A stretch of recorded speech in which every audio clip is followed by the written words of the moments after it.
Now let's check back in with Storm Track 5's Bill Hurlbrink. Bill, it's a nice day to get outside. Not really. Well, I mean, if you could run out right now for the next 20, 30 minutes, I think you'll be in good shape, Kelly, here as we start the live look here from our Bordner City camera on the downtown loop here from the State Street building. A little low cloud cover here is kind of just taking the top off of one Kansas City place there. The AT&T Talent Pavilion is still in full view there, but a little bit of low cloud cover out there. The good news is not seeing a lot of rain from it, and we'll show you here on Live Power Doppler in just a second how that rain has moved off to our northeast. It's 45 downtown, 43 up in Gladstone, 43 in Liberty, a little bit cooler up to our north here, 41 in St. Joe, and 48 down in Butler. As we go through rest of the afternoon, I think we get some scattered showers continuing through the afternoon hours, and then as we get into the early evening, we could some additional rumbles of thunder with some potentially strong or severe thunderstorms, especially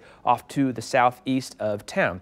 Here's Storm Track 5 Live Power Doppler again. Areas off to our east might still be getting a little bit of rainfall, but it looks for the most part the 435 loop and 470 loop are mostly dry here. Maybe go through a drying trend out on the pavement. As we pull back, take a bigger look with satellite and radar. It gives you a big picture view of this low pressure system that is moving here off to the east, now kind of centered here down to the border of Kansas and Oklahoma. Here on the warm side, you have the summer type, springs type storms that are creeping up. On the back side of it, you've got blizzard warnings and winter storm warnings on the backside. That's kind of what's headed our neck of the woods, and we'll show you that here in just a second. Right now, I do want to bring some attention to this. A lot of storm chasers are down in this area getting ready to watch what the Storms Prediction Center is calling a particularly dangerous situation, where they're getting ready to track, they think, numerous tornadoes here in this area of Mississippi over into Alabama. These could be very intense tornadoes, long-lasting tornadoes that are on the ground for several miles, causing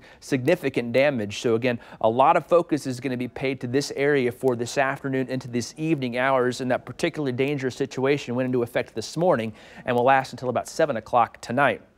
The severe threat doesn't end after that, though. It just shifts a little bit to the east for tomorrow, and a moderate risk area is already established for the Carolinas on down into Georgia. Let's get back to Kansas City, though, and talk forecast track real quickly here. As this system continues to move to the east, you'll see this chance of thunderstorms here tonight, especially onto the southeast of town. That will continue to lift away, and then as the system moves to the east, we'll then be positioned on the cold side. And yes, there is a chance for snow overnight tonight into tomorrow morning, with the possibilities of you waking up and you could see maybe an inch or two of fresh snow on the grassy areas and some of the elevated surfaces. It could cause some issues tomorrow morning on the morning drive. Security Bank 7-day forecast weather alert in effect for today for those thunderstorms and tomorrow for the chance of snow. But here's what we got good for you lined up Friday, Saturday, and Sunday. Looks like the sun's going to come back out. Temperatures should jump up into the 60s, paving way for a pleasant weekend after kind of a rough middle of the week. Kelly? Yeah, you can say that again. It's definitely a rough middle of the week, but we're looking forward to those 60s. Doozy of the next 24 hours for sure. Yep.